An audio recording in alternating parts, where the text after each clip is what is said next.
semenjak saya remaja, pohon itu adalah hobi saya untuk mengatursikan atau kadang-kadang juga hanya sebagai pengisi waktu ketika sedang kosong. Tapi hari ini ternyata bahwa pohon itu mempunyai makna, mempunyai manfaat yang begitu besar. Sehingga pohon bisa saja saya pandang satu, bagaimana menanam pohon dipandang dari sisi ekonomi. Setelah saya lakukan bertahun-tahun, ternyata bahwa pohon itu juga semacam sarana untuk mensejahterakan kehidupan kita, bahwa ternyata pohon bisa cukup menjanjikan dipandang dari sisi ekonomi. Lantas tidak kalah pentingnya dengan berjalannya waktu, ternyata pohon juga sebagai sarana kita untuk melakukan ibadah. Bagaimana Islam begitu mengagungkan tentang bagaimana menjaga lingkungan. Ketiga, meureun kita sebagai orang Sunda, Jawa Barat, selaku orang Sunda, bagaimana kultur budaya Sunda, akur jeung dulur, ngajaga lembur pancek dina galur, pancek dina galur dina lingkungan, mana orang biasa ngalestarikan dipandang, menanam pohon dipandang dari sisi budaya. Tapi yang utama saya lakukan adalah saya membantu orang-orang yang senang menanam tapi tidak mampu untuk membeli bibit. Ada kadang-kadang orang datang, dia beli bibit, ya misalnya saya punya untuk beli bibit nih 50.000 dengan 50 pohon, itu kan kita subsidi. Nah, terus saya tanya, kenapa cuma 50 pohon? Duitnya terbatas ya, hanya untuk 50, butuhnya berapa? Misalnya butuhnya 100. Nah, saya coba mendidik mereka itu punya anak berapa? Misalnya punya anak 2. Nah, yang 50 pohon lagi itu saya bantu. Titip buat anak kamu masing-masing 25 pohon sebagai sarana bekal mereka untuk ke depan. Kalau sekarang ya, kita menanam satu jenis pohon, misalnya kikancing. Ini kikancing kita pohon. Ini biayanya satu pohon, harga benih sampai memelihara selama 6 bulan itu biayanya 10.000. Pembagiannya 2.000 untuk bibit, 3.000 cara menanam yang baik dan benar, 5.000 untuk pemeliharaan. Jadi yang mahal itu pemeliharaan. Dalam waktu 4-5 tahun, satu pohon bisa berharga sampai minimal 120.000. Bayangkan usaha seperti apa, sampai 100 kali lipat dari investasi yang kita tanam. Dulu pemerintah Hindia Belanda ketika membangun kota Bandung yang disebutkan Faris Van Java, mereka menempatkan orang-orang seorang ilmuwan yang sangat hebat. Makanya di pinggir jalan itu selalu ditanam pohonnya mahoni, lantas pohon bungur, pohon damar, pohon kenari.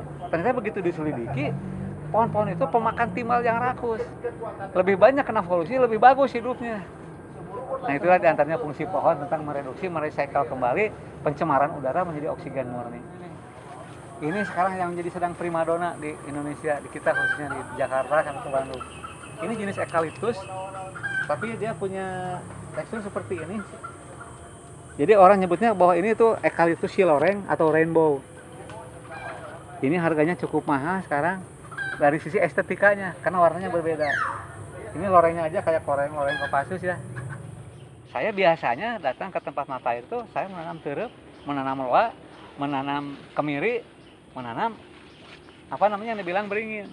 Nah, karena pohon-pohon itu yang bisa melestarikan tentang keberadaan si mata air tersebut. Kita lihat di wilayah Anir di sana, Sumapan, ada 3 pohon terep, usianya hampir 20 tahunan, udah sebesar-besar ember besar, bisa mengairi 3 RW.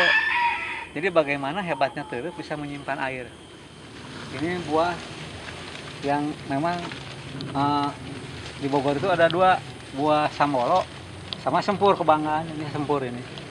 Jadi karena Bogor dengan kita hampir sama, karakternya dingin, ini bagus juga di tempat kita. Tapi sekarang sempur sudah menjadi tanaman hias. Ternyata ini bisa ditanam di depan-depan rumah. Nah, kalau ini ganitri, ini tanaman hutan rakyat, tapi juga bagus untuk hutan rakyat, tapi bagus juga untuk hutan-hutan lindung. Kayu ganitri ini dipakai oleh salah satu perusahaan gitar atau piano karena kayunya itu dijadikan lapisan, dimolding seperti kanebo, dibikin lapisan, suaranya lebih menggema kalau pakai kayu ganitri. Makanya menjualnya juga lebih mahal. Tapi hari ini orang untuk menanam ganitri sudah tidak berpikir menjual kayunya.